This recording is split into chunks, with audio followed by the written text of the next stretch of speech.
Olá, querido aluno, tudo bem com você? Aqui é o professor Wesley, essa é a nossa quinta aula do curso de Física 2 e hoje nós comentaremos aqui sobre a calometria. Eu escrevi errado, que deveria ser com um R ali no calorimetria, mas vamos lá.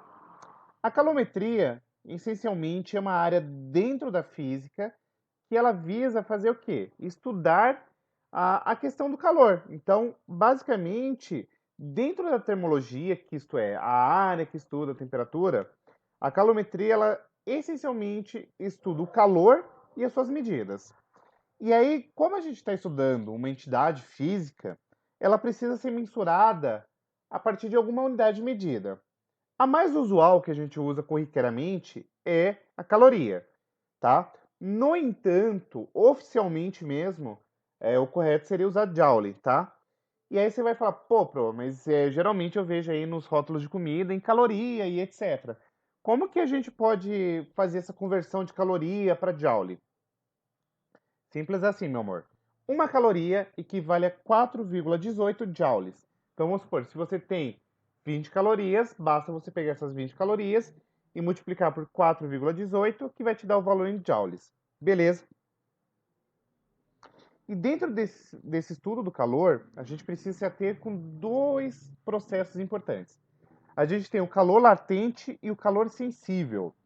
O calor latente, essencialmente, a gente vai utilizar para mensurar essa quantidade de calor quando ocorre mudança de fase. Como assim, Pro? Mudou de estado físico, por exemplo, passou do líquido para sólido ou de sólido para líquido e vice-versa, a gente utiliza o calor latente. E a gente utiliza essa formuleta aqui, ó. O calor latente é igual a massa vezes L. E o calor sensível é quando ocorre aquecimento ou resfriamento de um corpo. E aí a gente usa o Q-macete, que é essa fórmula aqui. Mas o Pro vai explicar com exemplos daqui a pouco, vai ficar mais palpável para vocês. Mas vem comigo, ó. Vamos lá. Falou de calor latente, ou seja, aquele que envolve mudança de estado físico, a gente vai usar a seguinte fórmula, ó. Quantidade de calor é igual a massa da substância vezes o calor latente da substância, tá bom? Então, é o famoso Km, que é igual a M vezes L. E aí vocês têm que tomar cuidado.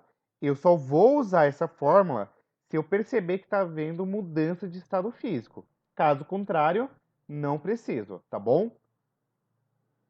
E agora, quando a gente está falando do calor sensível, é aquele no qual acontece ou resfriamento ou aquecimento, mas não ocorre mudança de estado físico.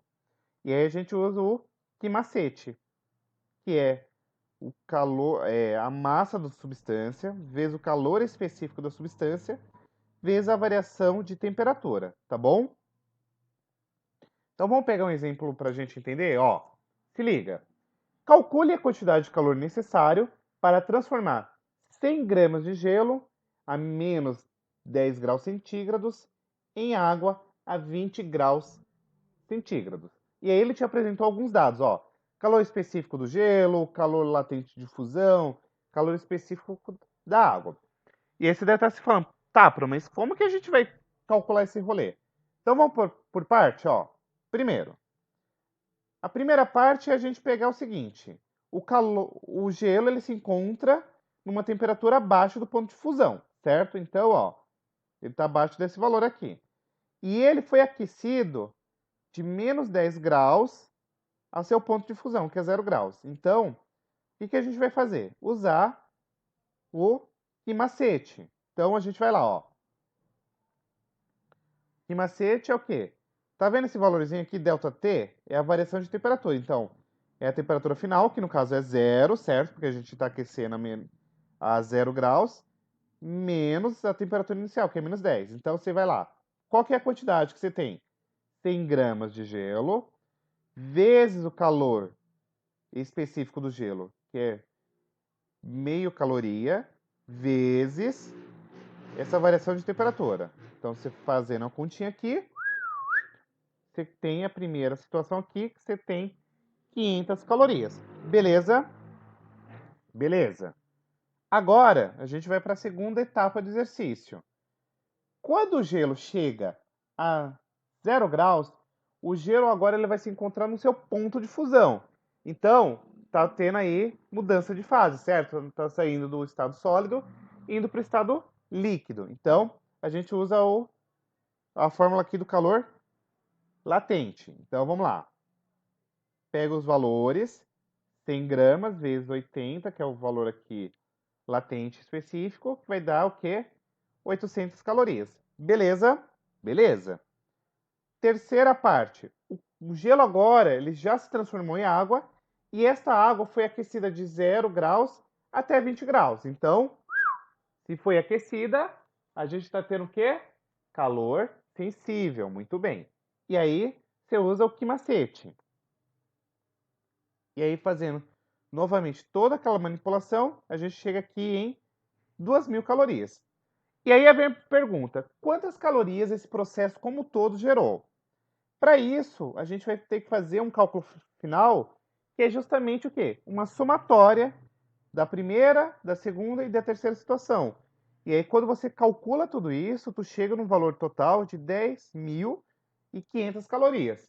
E claro, caso nós quiséssemos colocar isso aqui em joules, bastaria nós pegarmos esse valor e multiplicarmos por 4,18 joules, perdão, que nos traria a resposta aqui em joules. Beleza? E além disso, a gente pode pensar agora em como que a gente faz essa mensuração no laboratório. E aí existe um aparelho em laboratório que a gente chama de calorímetro, tá? Que é basicamente um aparelho aí que a gente utiliza para observar como que se dá essas trocas de calores entre corpos e substâncias e, consequentemente, evitar a perda de calor, tá? Então tem aqui, ó, um termômetro, um agitador, você tem um isolante térmico e etc, tá bom? E aí, por fim, eu queria destacar aqui um último conceito, que é o de capacidade térmica. A capacidade térmica, gurizada, ela pode ser simplesmente resumida como uma razão, ou seja, uma divisão, entre a quantidade de calor que o corpo troca, ganhando ou perdendo, tá? E a sua variação de temperatura que ele sofreu aí nessa troca.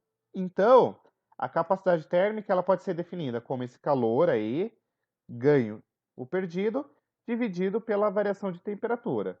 Ou a gente pode pegar aqui a massa vezes o calor específico. Beleza? E a unidade de medida disso daqui é em calorias por Celsius ou joules por Kelvin. E era isso. Espero que vocês tenham curtido. Se eventualmente ficou alguma dúvida, escreva aí nos comentários, vai ser um prazer respondê-los, tá? E se você curtiu, dá um like, se inscreva e ativa o sininho de notificações, tá bom? Um molde de boas coisas para vocês, um super beijo e até a nossa próxima aula. Fui!